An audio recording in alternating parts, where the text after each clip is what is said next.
Hello बच्चों। यहाँ question में लिखा है two particles are projected simultaneously from the same point with the same speed in the same vertical plane at different angles with the horizontal in uniform gravitational field acting vertically downward.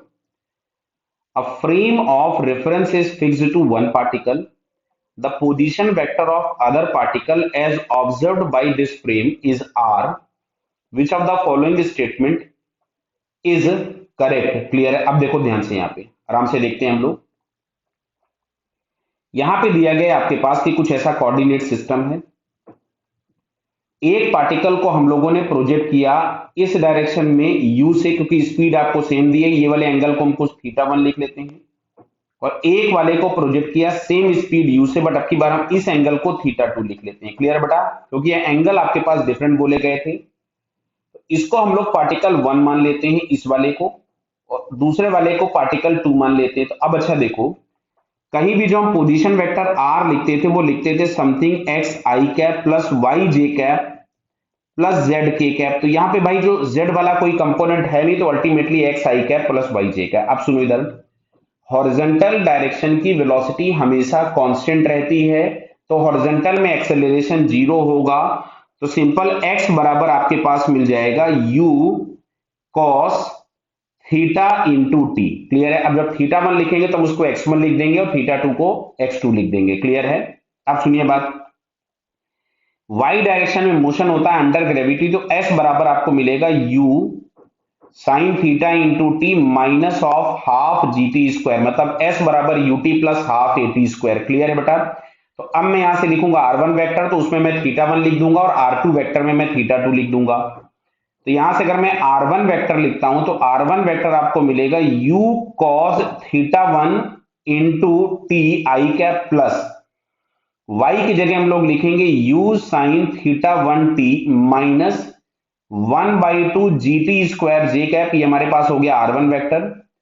अच्छा, मैं r2 vector लिखूंगा तो u ही है, केवल theta change हुआ है, तो ये हो गया u cos theta 2 into T I cap plus यहां से हम लोगों के पास मिलेगा u sine theta 2 into T minus half G T square J cap. Clear है क्या? अब तुमसे क्वेश्चन में बोला गया था कि position of one with respect to two is R vector, मतलब यहां से अगर मैं आर वेक्टर को लिखना चाहूं जो कि हम लोगों से बोला गया है आर, तो ये हम लोगों के पास लिख सकते थे position of one with respect to two. That means हम लोग यहां से लिखना पसंद करेंगे r1 माइनस r2। क्लियर है?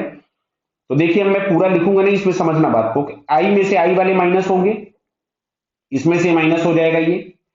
तो फाइनली हमारे पास यहां से मिलेगा u cos theta 1 minus u cos theta 2 into T भी मैं कॉमन निकाल देता हूं आई कैप प्लस। अब अच्छा देखो, y वाले में जब इन दोनों को माइनस करेंगे हम लोग, इन दोनों फैक्टर्स को, तो दिख रहा है ये हाफ जी टी स्क्वायर वाला टर्म कैंसिल हो जाएगा।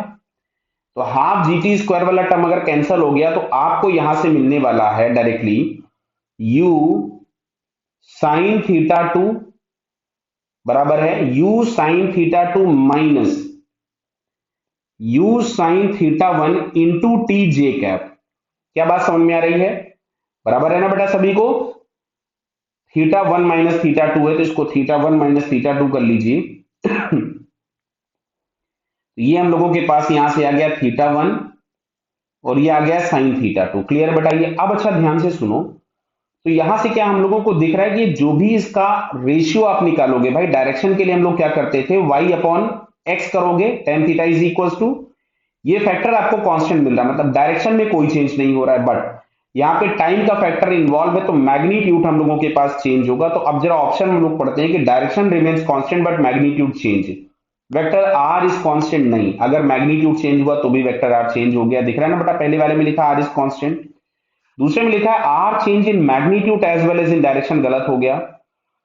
The magnitude of R vector increases linearly with time and direction does not change. दिख रहा है भाई? देखो, टाइम का फैक्टर है, तो जैसे जैसे टाइम बढ़ता जाएगा ये बढ़ता जाएगा, लेकिन मैग्नीट्यूड में कोई चेंज नहीं होगा। सो फिर यहां से हम लोगों को इसका थर्ड वाला आंसर करेक्ट दिखता है। Clear? So third answer is correct. Okay बेटा, ऑल द बेस्ट।